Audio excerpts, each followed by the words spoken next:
the implications of this debate are extremely relevant to yourself and how you view yourself, how you treat yourself, but also how you treat others and how you judge others, distribute moral responsibility, and all these really interesting things in ordinary life.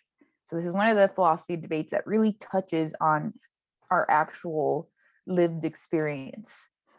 Last week we went over compatibilism, and Ayer's compatibilism was an attempt to make compatible determinism and free will. So if you remember, if determinism is true, then we don't have free will. If we do have free will, then determinism is false. But Ayer had made an attempt to reconcile those two principles, so the principle of determinism and the principle of free will. Strawson here in Luck's Law of Everything is focused on these two questions. Are we free agents, which is another way of saying, do we have free will? And the second question is, can we be morally responsible for what we do? So he says there are 4 different options. The compatibilism, which Ayer will endorse, will answer yes to both. So yes, we are free agents, and yes, we are morally responsible for what we do. There are different brands or different kinds of compatibilism. I'm focused mostly on Ayer because you guys read that paper, but just keep in mind that there are other versions of compatibilism. Now you could answer, yes, we are free agents, but no, we are not morally responsible for what we do. So that's one option. I don't think it has a technical term, like label for that position. Then we also have no's to both questions. So no, we are not free agents, and no, we are not morally responsible for what we do. And that's incompatibilism, which we'll talk about. Today we're focusing on pessimism, but there's also libertarianism that I did not really talk about in depth, but that is another potential option. And then we have this 4th option. No, we are not free agents, but yes, we are still responsible. And not many people hold this view because it seems like necessarily if we're not free agents, then we're not morally responsible. Some people have figured out a way to argue that we are still responsible despite not being free agents, but it's not a very popular position because it's difficult to jump on board with their arguments. And we're not going to really talk much about that position today. So we're mostly focusing on pessimism here. So Strawson gives a little brief to introduce his paper. Or to contrast his argument, he first presents the compatibilist argument. And if you guys remember, Ayer talked about this. If we're not constrained, if we're not compelled, then we're free and responsible for our actions. So if there's no gun pointed to your head, there's no threats or physical restraints put on you, you're not psychologically compulsed to do something, or you're not induced by drugs or in some hypnotic state. If any reasonable person would say that you aren't constrained, then you are responsible for your actions. Under the compatibilist view, dogs and other animals are also free agents. I mean, I don't put a gun to my dog's head and force it to go on a walk with me, or I don't physically restrain my cat and make her climb up her cat tree. There's certain times where I do physically restrain them, and in those cases they wouldn't be free agents. They wouldn't have free will. But in a wide range of circumstances, they aren't physically constrained by me or under some kind of psychological compulsion or anything like that. But for some reason, many people want to say that dogs and other animals are not free agents and they don't have free will. And there are many people, a lot of people are saying that we never hold them morally responsible for their actions, and we shouldn't hold them morally responsible for their actions. So here I want to make a couple of distinctions between moral responsibility, legal responsibility, and just responsibility in general.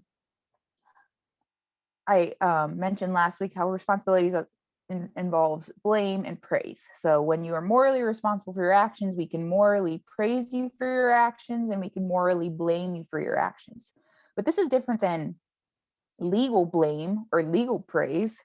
So there are many things that are legally wrong that are not morally wrong. And then there are many actions that are legally right that are not morally right. So an example, I don't know if this is a controversial example, but marijuana is illegal in many states. I think there's a really good argument for the case that it's not morally wrong to smoke weed, but it is legally wrong to smoke weed. On the other side of it, um, certain tax laws that allow the ultra wealthy to get to pay less taxes than the average hardworking citizen. Those are legally permissible. They're legally okay, but many people will say they're morally not okay. They're morally wrong. So there is this distinction between legal responsibility and moral responsibility. But then there's also a distinction between just regular punishment and moral punishment, and then also on top of that, legal punishment. So again, somebody a couple in the 80s gets caught with an ounce of weed, they could go to jail for 10 years, 20 years. Those are legal punishments, but that's different from the moral punishments that some people might ascribe to them. So they might say that they might isolate them from the group and say, no, we won't associate with those moral wrongdoers who are smoking the marijuana. So there's a difference between being held legally accountable for your actions and morally accountable for your actions. But then there's this whole other area of punishment that has nothing to do with legal and has nothing to do with moral realms. So it's just when your child sticks their finger in the electric socket, you might punish them. You might say, okay, time out. You can't do that. It's not because you're holding your child morally responsible for your actions. It might just be like a little 2-year-old that has no idea that it's doing something wrong. You punish in order to prevent them from doing something that's going to harm them. So sticking their finger in an electric socket is going to cause them some pain. It could kill them, I guess. I'm not sure. But you're not holding. It's not like you believe they understand the morality of the situation. I'm not even sure if this is a moral problem. Like self-harm might not be might not fall in that area of a moral action. But you still punish. You still want to prevent the child from doing that. And the same thing with our animals, right? So I'll put a leash on my dog when I take her on the walks. And this might be viewed as a type of punishment, like she prefers to be running free. She doesn't like to be on the leash, but it's not a moral punishment. And it's obviously not a legal punishment. This is just a punishment in order to prevent her from harming herself. Or when she was really young, I kept her on the leash to train her to how to properly walk, how my standard of what is a good way to walk on a leash. Now that she's older, in many circumstances, I just leave her off leash. Like when I'm visiting my parents, they live out in the middle of nowhere, so she can be off leash. We can go on walks off leash. There's no one around. There's no cars. I don't have to worry about her getting hurt. But she still knows how to walk well because of the time I spent training her as a puppy.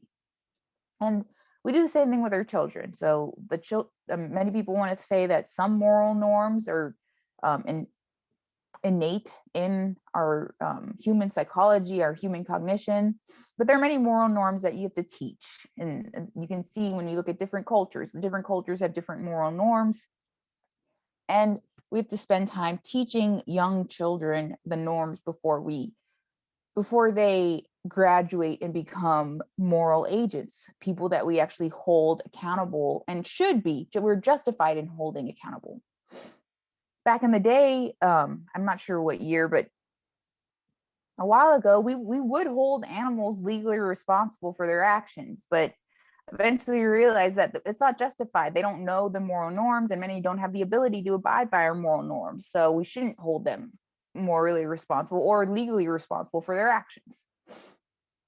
So why though? Under this compatibilist view, they're free agents just like we are, because in many cases they're not constrained, just like in many cases we aren't constrained. So what's the difference between us and dogs or us and any other animal? Some want to appeal to self-consciousness, and others want to appeal to reason or rationality. So us humans, we have explicit awareness of ourself and our choices and our reasoning.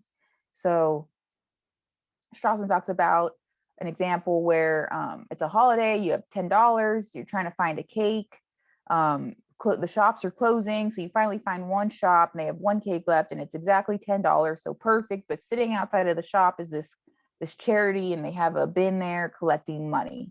So you have a choice to make right now, right? No one's holding a gun to your head. You don't have any kind of psychological predisposition, compulsion to buy cake or to donate, So you walk up to the storefront, you see the donation center and you see the cake and you're start to deliberate. So what should I do? Should I go in and buy the cake and walk away and be on my day, go about my day?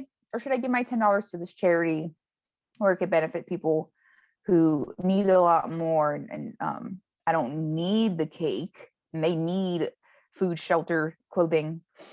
This $10 can go a long way for these people who need these fundamental goods for survival, whereas I don't need this fundamental good for survival. This cake is not something fundamental. You're deliberating. You're deliberating about it. You're deliberating about each reason, and then you're going to make a choice. And all of that you're aware of. You have a self-conscious awareness, an explicit awareness of your deliberation, of the two choices at hand, and of your reasoning why you're going to decide to buy the cake instead of donate, or your reason behind donating instead of buying the cake.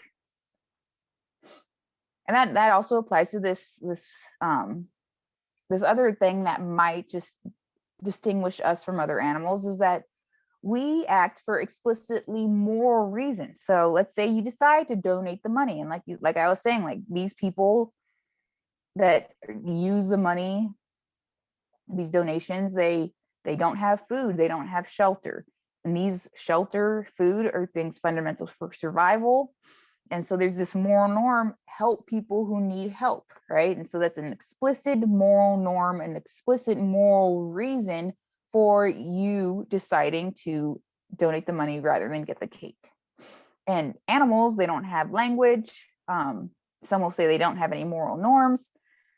They're not acting off of when they decide to do one thing rather than another, they're not appealing to some explicit moral reason. At least some people say that. So my whole dissertation is talking about this, and I actually argue against this view, but those are two potential reasons why you might say that, yes, humans are moral agents and we are morally responsible for our actions. Dogs, other animals, despite not being constrained, are not moral agents and they are not morally responsible for their actions. But then Strawson talks about how this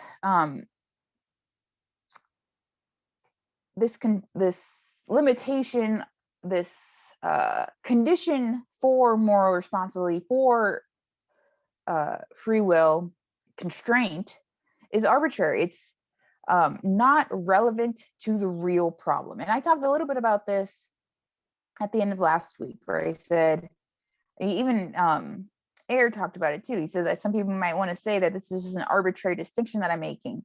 And that's exactly what Strawson wants to say. He says, all right, I agree with you, Ayer. I agree that constraint matters in terms of the psychology behind when we feel like we're free and when we feel like we're not free, but it's not touching on the actual issue here.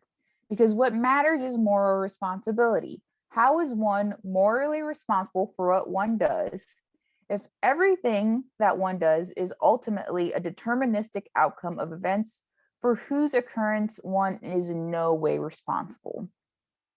This is a direct quote from Strawson.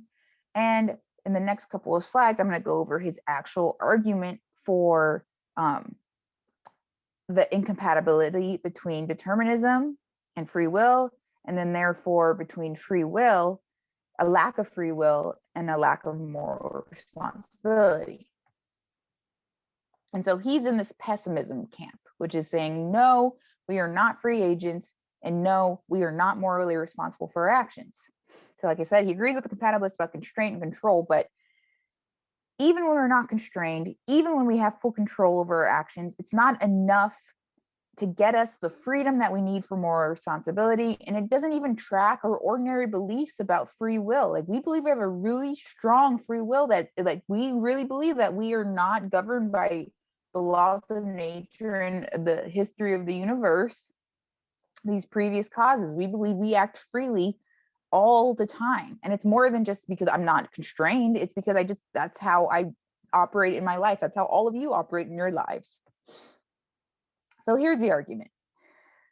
One, when you act, you do what you do in the situation in which you find yourself in because of the way that you are. So your character, your dispositions. And he wants to say that to be truly or ultimately morally responsible for what you do, you must be truly or ultimately responsible for the way that you are, at least in some crucial mental respects. Furthermore, you can't be ultimately responsible for the way that you are in any respect at all, so you can't be ultimately responsible for what you do. And this third principle here needs to be unpacked. To be responsible, you must have intentionally brought it about that you are the way that you are. So you had to have control over who you are in this moment of making a deliberation, in the moment of between you deciding to buy the cake or donate the money. You must have intentionally brought it about, the character that you have, the dispositions that you have, to donate rather than buy the cake. So this requires another argument. So suppose you have brought it about that you have a certain mental nature Z. So Z just stands for any such mental nature, in such a way that you can be said to be ultimately responsible for Z. So suppose you have the mental nature to donate money when the opportunity presents itself. So that's your mental nature. So if that's your mental nature, then you must have already had some other mental nature Y, in light of which you brought it about that you now have Z. So you have this mental nature to donate the money, but in order for you to have that mental nature, you must have had some other mental nature. So maybe you know what it's like to not have food, like you grew up poor, and so there's this Z. So you have the mental nature of understanding, empathetic. You have an extreme empathy for the poor because of your experiences, and that's what causes you to have this disposition to donate your money. But if you are responsible for how you are now, you must have been responsible for having that nature to donate, in light of which you brought it about that you have that nature to be empathetic. So you had to be responsible for your empathy in order to be responsible for your disposition to donate. So you brought it about that you have Y. And we can imagine that, right? So maybe a lot of people grow up poor, but a lot of people don't have empathy for the poor still. So you grew up poor, but you brought it about that you have that empathy. But if you did, then you must have had some other certain mental nature X, in light of which you brought it about that you have Y. So there's something else that makes you inclined to be empathetic rather than apathetic, that brings about your disposition to donate rather than not to donate. And the idea here is that it's an infinite regress. Every single mental nature you have has to be brought about by some other mental nature, so on and so on and so on. So his main point here is that to have ultimate responsibility, to be ultimately responsible for your actions, for yourself, one has to be the ultimate cause or origin of oneself. So this should sound familiar, and it goes all the way back to week 1, or not really week 1 because we did the logic first, but the cosmological argument. We had an incredibly difficult time ascribing this property to God, being the ultimate cause or the origin of oneself. So if we have a hard time ascribing this to, as Strawson puts it, an unintelligible God, then how can we ascribe it to ourselves? We're finite beings, right? That was, I think, a pretty uncontroversial stance to have, is that us human beings are finite. We're contingent, right? Whereas God was supposed to be this infinite being, non-contingent being. In some versions of the cosmological argument, the first caused, uncaused by anything else. No, if we have a hard time giving that property, being the ultimate cause or the origin of oneself, to God itself, which is this being that's supposed to be the most powerful, good, knowing being ever to exist, then there's no way we can ascribe it to ourselves, our finite selves. So Strawson's main point here is that it's the only way that we can have ultimate responsibility is if we are the ultimate cause and or origin of ourselves, and that's impossible. We cannot be the ultimate cause or the origin of ourselves. Another way to formulate this argument, and then a lot of this slide, it's all coming straight from his the paper, because I don't know if you guys are reading the papers or not, so I'm going to make you read it right now, or at least I'm going to make you listen to it as I read it to you. So here's another way to formulate it. One is the way that one is initially as a result of heredity, and early experience. These are clearly things for which one cannot be held to be responsible in any way. So you cannot be responsible for your genetics, your heredity, or your early experiences, how you were raised as an extremely young child from birth to age 5.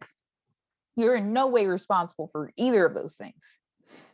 So C is, one cannot at any later stage of one's life hope to accede to ultimate responsibility for the way that one is by trying to change the way that one already is as a result of hereditary and experience.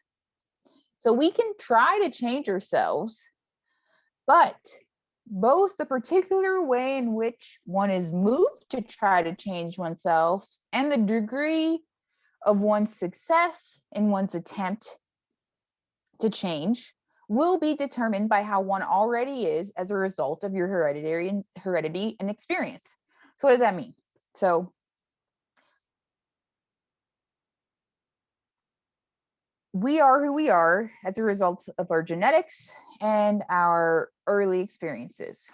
As we get older, we might want to try to change ourselves. So maybe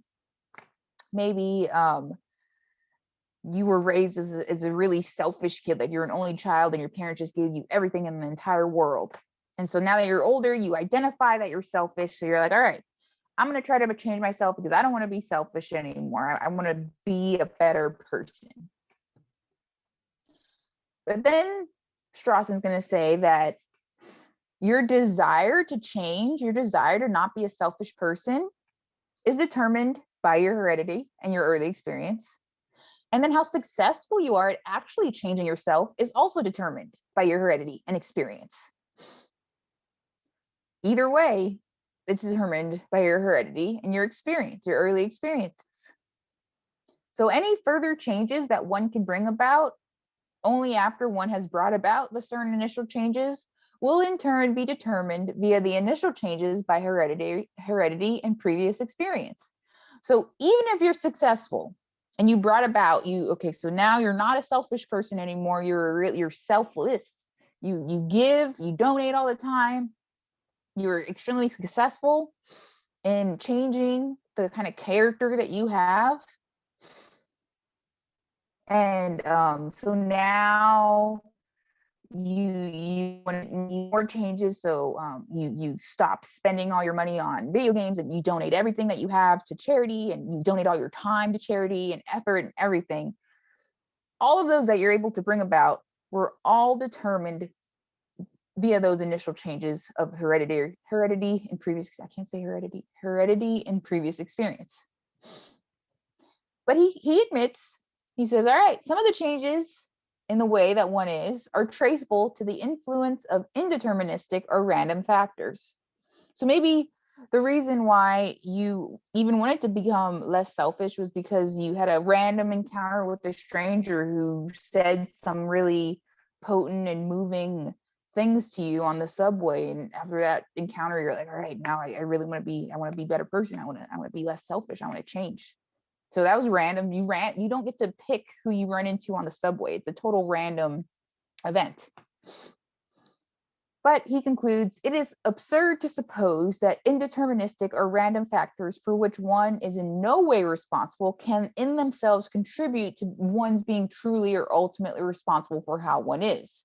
So if you want to say that your encounter with that stranger on the subway helps you become ultimately responsible for the way that you are, is to say that some random event can have any influence on our responsibility. And I talked about this last week. If a random event occurs and you do one thing rather than another, how can you be held responsible? If you're driving along and something randomly pops, some neurons randomly fire in your brain, and you just decide to just cut your car real close and take out a whole line of kindergartners walking on the side of the road, are you responsible for that? No way are you responsible for that. You didn't have any control over it. It was random. By definition, if it's random, you have no control. So, in other words, we can change ourselves, but we are not responsible for that change. And we cannot change ourselves in such a way to become ultimately responsible for ourselves and therefore our actions. We're constantly thinking about who we are and what we're doing and what we should be doing and what we want to be doing in the future, immediate futures, long-term futures, super long-term futures. You all have some idea. You've all thought about what are you going to be doing when you're 70 years old? Where are you going to be? Who are you going to be with? So obviously we can change. I don't want to be a PhD student at 70 living in Durham in a one-bedroom apartment struggling to make my rent. No way. So I hope I'm going to change, and I will change. I will become something else, something different than what I am right now. But the point here is that I'm not responsible for that change, because even my motivation to change is a product of early experience and genetics. And if I'm somehow successful at changing, that's not going to make me ultimately responsible, because that ultimate responsibility only arises if I was self-caused, if I was entirely responsible for who I am from day one, from the minute I was conceived. He does introduce a brief objection.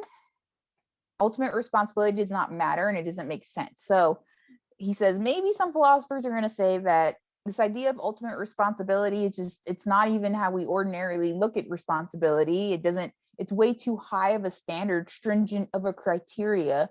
So why are we even bothering with talking about ultimate responsibility? We should just talk about it like when air does, which is just, if I'm not constrained, then I'm responsible. But Strawson's going to say that no, this idea of ultimate responsibility tracks our ordinary usage of moral responsibility. So first he brings up heaven and hell, which I still think of the majority of people are religious and abide by some conception of heaven and hell. Going to hell wouldn't be justified unless you were responsible for who you are. So if you're not ultimately responsible for who you are, then it wouldn't be fair for you to go to hell for, I don't know, like the debate, right? Is that like homosexuals will go to hell because they're sinning, right? They're breaking God's law. But that's only fair if homosexuals have the ability to change who they are, if they can somehow abide by the God rules and become what God intended them to become. If homosexuals have no control over it, then it's not fair that they should go to hell. It doesn't seem justified for them to go to hell. And on the other side of the coin, if we have these like some of these really traditional Christians who do all these really crazy things that appear immoral to us, but because they're going by God's rule, then it's justified that they make it to heaven and that they get to reap all these heavenly rewards. So the whole idea of heaven and hell relies fundamentally on this idea of ultimate responsibility, that we are who we are because of our decisions, our deliberations, our mental attributes. And this goes for the atheists as well. So he uses heaven and hell because at the time of writing, most people in Europe and in the United States were religious, so they could relate to this heaven and hell concept. justified punishment, justified praise applies even for the atheists. And side note, I didn't get to cover this in this intro class, but I really wanted to, was Plato's Euthyphro. So I wanted you guys to read a little bit of Plato, just because it's a philosophy class, you should read some Plato since he's one of the founding fathers of philosophy. But Euthyphro in particular is an incredible argument. And it's this idea that are things morally good because God says they're good, or are things morally good for some reason independent of God? And it turns out, like this disjunction, if you play both sides of the disjunct, you get to the conclusion that it doesn't seem reasonable to need God to have moral principles, objective moral principles in the world. So there's this huge argument that if you're an atheist, then you're automatically going to like no morals anymore. You can do whatever you want because there's no God there to tell you what's good and what's bad. But that's Plato falsified that thousands of years ago, before even Christianity was a thing. So in the ancient Greece, they still had some conception of deities, and this conception of deities was often appealed to in order to justify the morality in the world. But Plato identified this as a problem a long time ago. He said, oh, either God told us that they're good, and so God can change his mind and tell us that killing babies is good, and we just have to listen to him because morality arises from God's judgment, or God made these actions moral and immoral for some independent reason, which in that case, we can figure out that independent reason and figure out what is the morally good and morally bad actions in the world without God. So that's a very brief introduction to Euthyphro, and I wish I would have taught it to you guys, but maybe if we had another week of class, I would have somehow fit that in, especially now that we're leaning towards this whole moral responsibility and these issues and that are implications of the free will debate tie heavily into axiology, which is that third branch of philosophy, which is that moral, ethical branch of philosophy. Back to this argument, we don't need the concept of heaven and hell to understand ultimate responsibility. All we need is to have ideas of when is punishment justified and when is praise justified and when are punishment and praise unjustified. We ask these questions all the time. Is this punishment fair? And this fairness, whether or not it's fair, all depends on whether ultimate responsibility is present. So if we're actually ultimately responsible for our actions, then punishment would be justified. But if we're not actually ultimately responsible for our actions, then punishment isn't justified.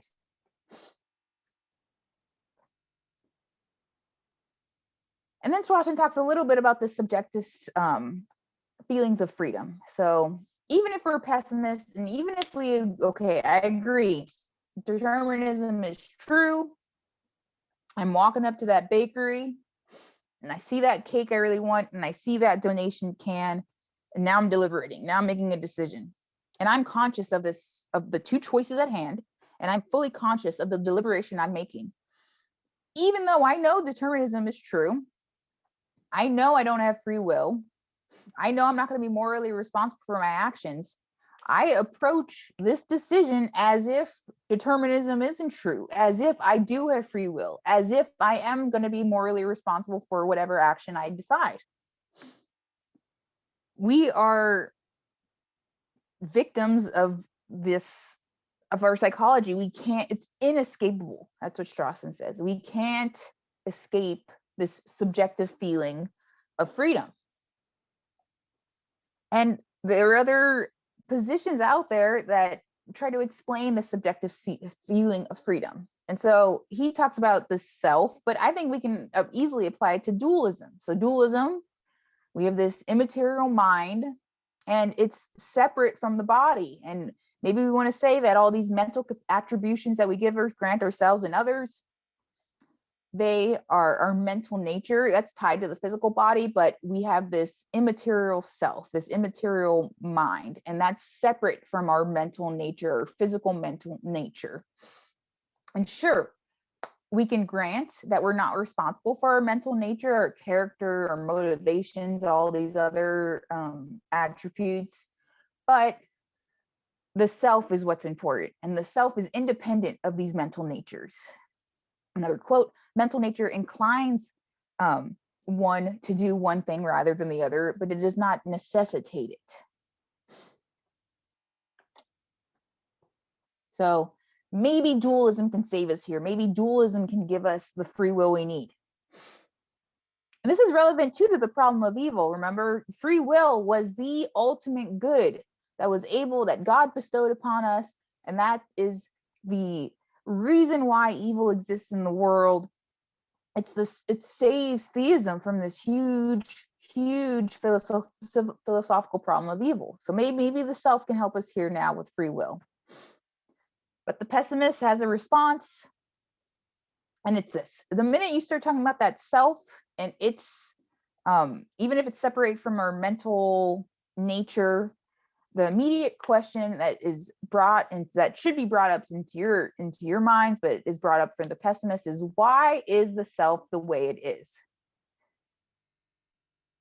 Is the self the ultimate cause of or origin of itself? No. It is simply a matter of luck, which self you end up with.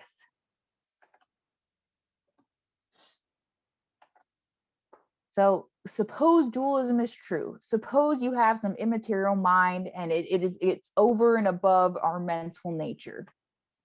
Why is it that you have such a great self that wants to donate the money, that wants to do better, that wants to change yourself in order to be a better person? So by the end of your life, when you're laying in your deathbed and you're 110 years old, you can say, I was a good person. I was a morally praiseworthy person. Why do you have that self? And so many other people who are doing all these evil things in the world have selves that just seem like they don't care, selves that want to do bad things. Strauss is going to say it's just luck. You got lucky, or maybe if you want to consider this lucky, I guess given our circumstances, like people at Duke, highly educated people, we care about morality. And we want to do better. And so we're lucky that we have really good selves that motivate us and influence our mental nature to do good, to change, to be better. And that all those other people who do evil things, and like Adolf Hitler, right? If this whole argument, if the pessimist argument holds, Adolf Hitler's off the hook. We can't hold him responsible for the Holocaust, at least morally responsible. Obviously, we can hold them legally responsible, and like I said, that's why that distinction is really important.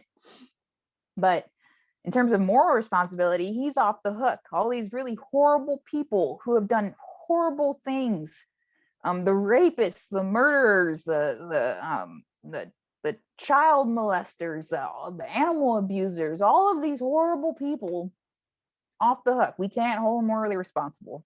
But why did they end up with that self that causes all these really bad actions and really bad things in the world? Strauss is going to say it's just a matter of luck. Unless the self is the ultimate cause of or origin of itself, it's just a matter of luck. And I don't know how you can create an argument for the conclusion that the self is self-caused, or the self is the origin of itself. That I have no idea how you could create that kind of argument. So now this brings up the types of luck that exist in the world. And this isn't in Strawson's paper. This is a different paper, Moral Luck by Nagel, the same guy that wrote What Is It Like to Be a Bat? And he talks about 4 different types of luck. So there's constitutive luck, which is the kind of person you are, the inclinations you have, your capacities, your temperament. There's circumstantial luck, which is the kind of problems and situations that you face.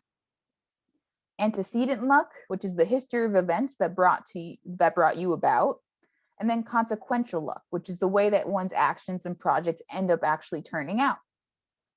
So we've talked a lot about this first type, the constitutive luck. So the type of person you are, your capacities, temperament, and how that's primarily a result of your genetics and your early upbringing, your early experiences.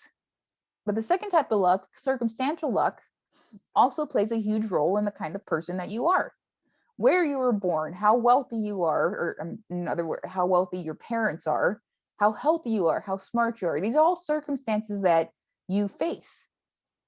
Being born here in the United States, you're in circumstances that allowed you a much better probability of ending up going to college, of ending up here at Duke. But imagine if you were born in Mosenboa, Mexico, which is where my grandfather was born and where he still currently lives. It's this tiny, extremely poor village in Mexico. I mean, it's a matter of luck that you were born, that I was born here in the United States and my grandfather was born there in Mosenboa, Mexico. Neither of us had any kind of control over where we were born. How wealthy you or how wealthy your parents are, that's just the circumstance that you're going to face. But there's also different circumstances. So like you're in Germany in the 1940s and all of a sudden Hitler rises. Like that's a circumstance that you're going to have to face. Are you going to jump on the opposition and try to help the Jewish people in your community, or are you going to go with the norms of your community and exclude the Jewish people the way that everybody else was? This is a circumstance that you face, that if you were born at that time.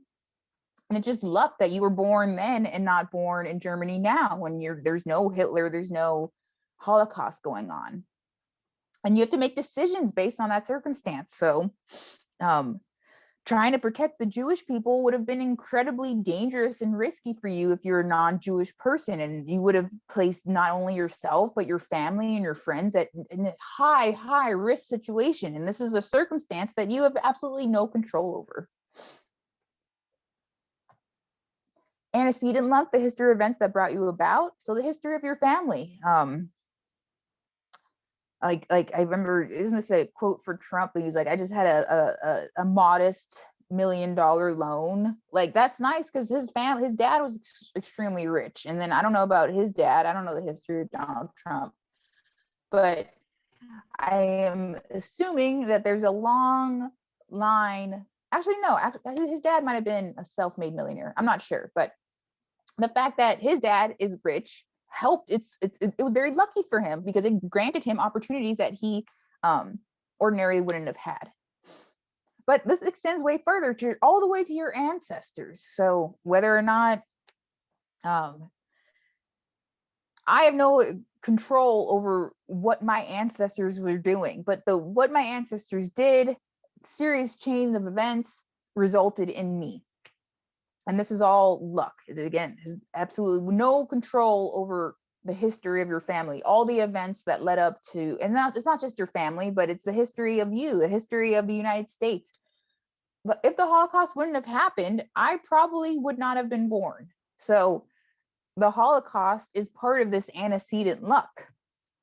My grandparents on my father's side were in Germany at the time, and they immigrated because of the Holocaust. So if it hadn't happened, they might have stayed in Germany. And if they stayed in Germany, then they wouldn't have immigrated. And if they didn't immigrate, then my dad would not have been born in the United States. And if he had not been born in the United States, then he would not have met my mom.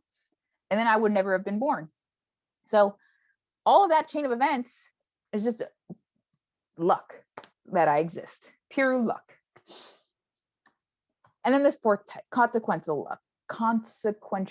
So the consequences that your actions actually bring about, not your intentions that you have when you perform the action. So I perform a bunch of actions every single day, and I intend for them to have certain consequences, but oftentimes the consequences that actually occur are completely not something that I foresaw and not something that I intended, but they arise. I'm trying to think of a good example.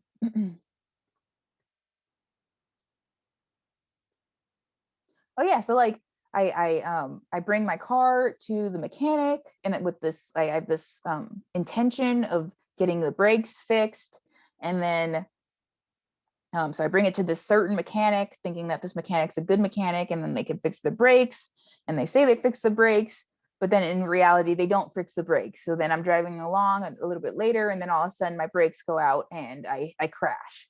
So there are certain consequences to bringing my car to this particular mechanic rather than other mechanic. And it's just bad luck in that case that this mechanic wasn't qualified to make the correct, I don't know, totally having a brain fart right now. It's just a matter of bad luck that the mechanic couldn't fix the car in the way that I needed the car to be fixed. And this mechanic had all these great reviews and like 5 stars. It had like 1,000 reviews. So it was and maybe it was bad luck on their end. Maybe they thought they used the right tool in the right spot, but they really didn't. So I had this intention of fixing my car, and I bring it to this mechanic to fulfill that intention. And then this other consequence occurs that I did not intend whatsoever. My action did bring this about, but it wasn't something that I intended whatsoever. And that this happens all the time. Or like when I was a server at Applebee's, like I intended to serve this table, and I tried my best to do everything right, but you know, this is not a really good example. Man, okay, this last lecture is getting to me, I guess, but I just cannot think today. But I think the car example is a good example. Okay. So then Strawson talks about one more objection. He says, a philosopher or someone else who wants to defend compatibilism might say that all that matters is the reasons for our actions. So we are, as human beings, are governed by reason. We deliberate about what we're going to do and who we will become, and this is all that matters. And we have certain reasons for doing one thing rather than another. If we didn't have any reasons for doing one thing rather than another, then we wouldn't be free. But reason, that's all that matters. So we're supposed to imagine 2 people. One wants to be a better moral agent. She wants to do good things in the world, and she tries really hard, but she struggles. It's really hard for her to do the morally right thing all the time, but that's what she really wants. So she's going to keep on trying and trying. She puts tons of effort into being a good moral agent, a better moral agent, improving herself. Then we have this other person, and she doesn't care about being a morally good agent at all. She doesn't struggle. She doesn't exert any energy. And she doesn't care. She does what she wants, and what she wants to do is never really aligns with what's the morally good action. Both people end up doing the same thing. They both end up being their moral failures. They both end up doing bad things. They both cheat on their tests. They both are lazy. They both eat unhealthy. They both do the bad action, choose the bad action all the time. One of them tries really hard to be better and improve herself, and the other one doesn't care at all and does the same thing. So the objection here is that one is trying her best with reason.